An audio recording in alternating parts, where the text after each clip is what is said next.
G'day friends and welcome to another one of my videos. Now there's been a couple of videos that have caught my attention on YouTube about some creators putting together this kit or almost like a self-filming crew. And I think I've got a technoramus solution on how to do one that's very compact with some of the bits and pieces that I've got. So if you want to know how I put together my self-recording studio kit, well then stick around.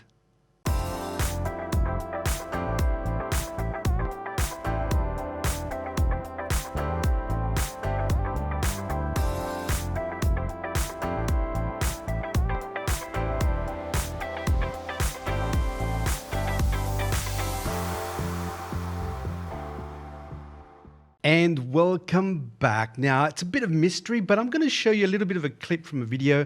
This gentleman's called Josh Yeo. You've probably seen his videos. He's quite slick. Total waste of talent as far as I'm concerned. He should be making Hollywood movies. Anyway, have a look at this. He's actually, I think, borrowed the original idea from Josh Pike at DSLR Video Shooter. And then he's done this with it. So check this out. If you asked me how I shot Anamorphia, I would tell you with story in mind.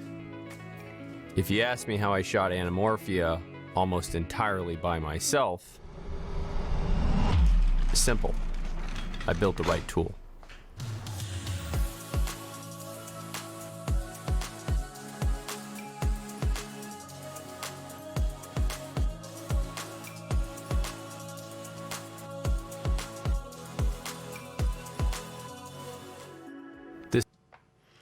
All right, so you get the point. So with a little bit of effort, we're going to see if I can, well, I've already done this, so I think I've already proven my proof of concept.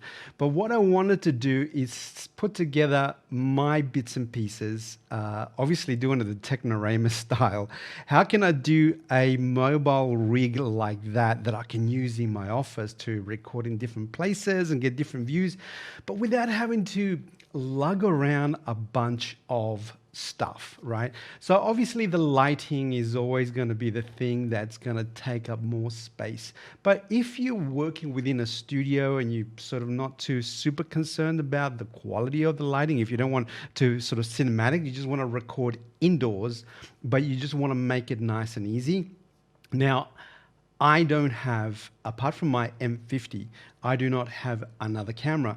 I tend to use, indoors, I tend to use my Sony RX0s, which I purchased at a bargain basement price when the new RX0 Mark II came out. So I picked them up real cheap and I use them for practically everything. So I'm recording this video on the Sony RX0 and this video on the Sony RX0 as well. So I've got two. Actually, I have three.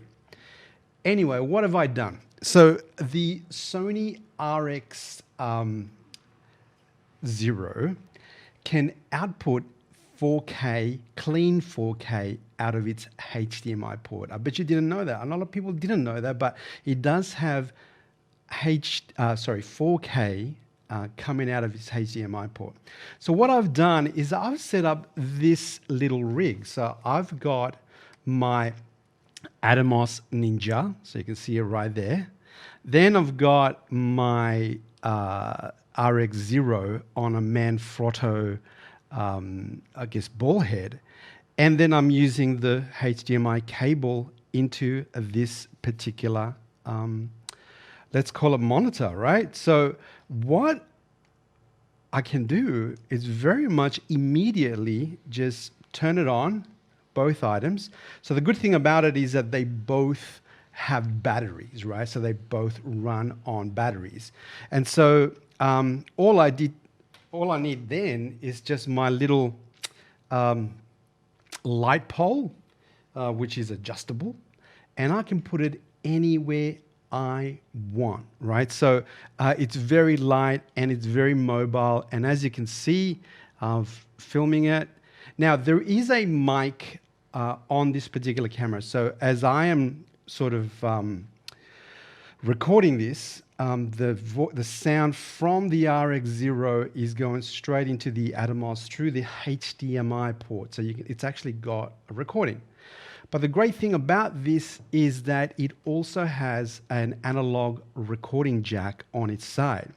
So if I wanted to rig this, I could either use a little tripod stand so I can put it on the table, or like I told you before, I can actually put it on my little stand, like on my light stand.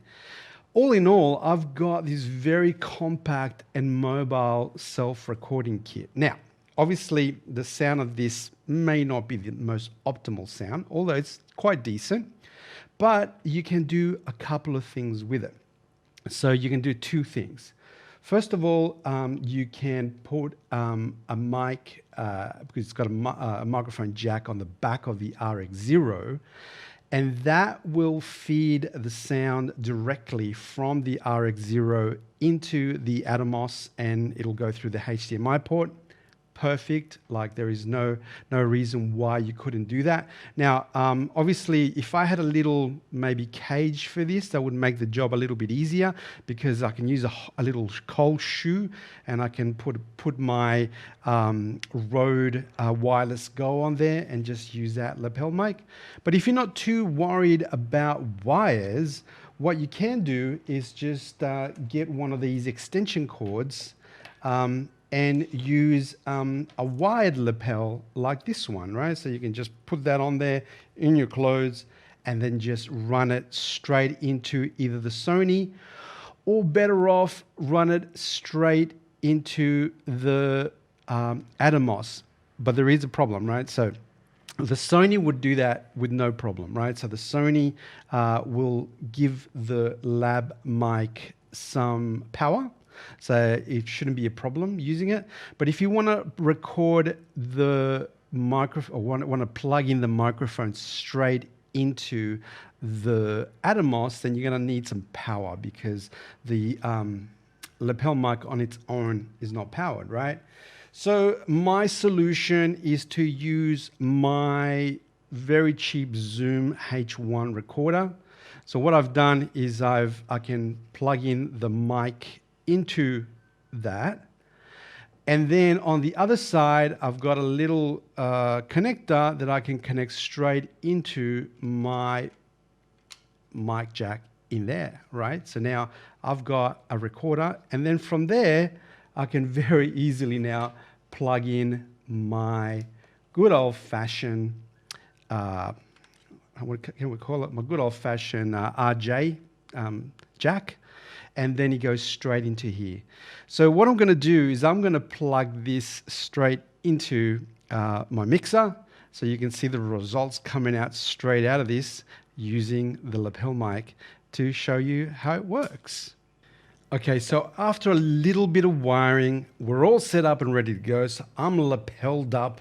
I've got my little kit all set up. So if I switch to this camera, here's my guy with the little Sony on top, and the little self-monitoring, obviously self-monitor, and then I've got my sound all clipped in and ready to go. So let's cut over to this monitor just so you see what it's like. So here I am. I should look at the camera instead of looking at myself in the Atomos. So once again, it's a very tiny little setup. You can make the tripod as big or as small as you want. I'm not sure if this is happening well. I'm hoping that the sound's coming through good. I'm hoping that it's capturing the right length. But as you can see, here I am. And this guy, I can move it around anywhere, is very transportable. I can do whatever I want with it, and it's very, very simple to do. Okay, so what are the components? So it's very easy. So all this stuff I had with me, and you don't really need any super duper fancy equipment as long as you've got this stuff laying around. For those of you who have been buying these bits and pieces, there's not much you really need to put all this together. So let's break it down one by one. Now, at the middle of it all is a Ninja 5. Now, this guy is a Swiss army knife. It can do so many things for you. It's like a little recording studio in a little package. I love it to bits. I'm always trying to find new ways on how to put it to good use. Anyway, so we've got this, and as I told you before, you can use the analog jacks in the Atomos itself to do the recording for you. If you want to plug in something like a powered mic, like let's say, I don't know, Rode Wireless Go, if you want to do something wirelessly like that. Secondly, you need obviously the HDMI cable that is going to be for your camera. Now, I don't have a DSLR. You could just use your DSLR and mirrorless or not mirrorless. As long as you can connect it to this, you can do that. If you've got a cage for it, even better. Now, I don't, so I used my ball head. And on top of that, I put my tiny little Sony RX0. Like I said, I purchased it really cheap when the new model came out. And it does 4K, and the Atomos Ninja 5 can record in 4K straight out of this device, and it's quite cool. Then obviously, if you want to place it on this stand, I mean, you can move it around, it's pretty light. But if you want something a little bit more mobile, you can put that at the bottom of the Atomos as well. Just a little stand you can put anywhere. And practically, that is it from the video side.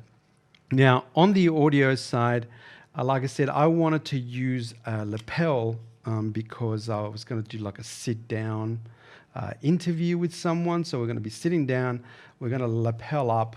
So we're going to have these guys. And it's just a Rode one.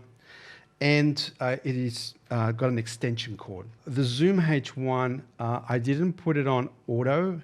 The sound was a bit hot. It was, way too loud coming into the Atomos. So I set it on to manual, and then I brought down the gain, the input gain. So then that way I was getting good levels out of this one straight off. So you can monitor that on that, which is good. And you can also monitor it on the Atomos. So you got double monitoring for your sound.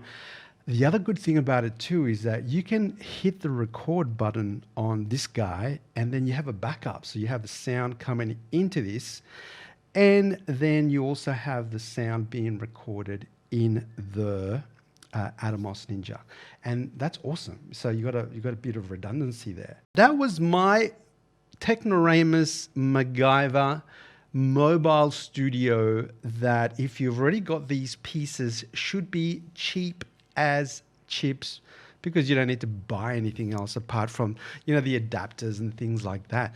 So it's going to do the trick. I'm going to do a little interview with someone later today. We're going to be using this setup and put it through his paces using the lapel mics. And hopefully that will do the trick.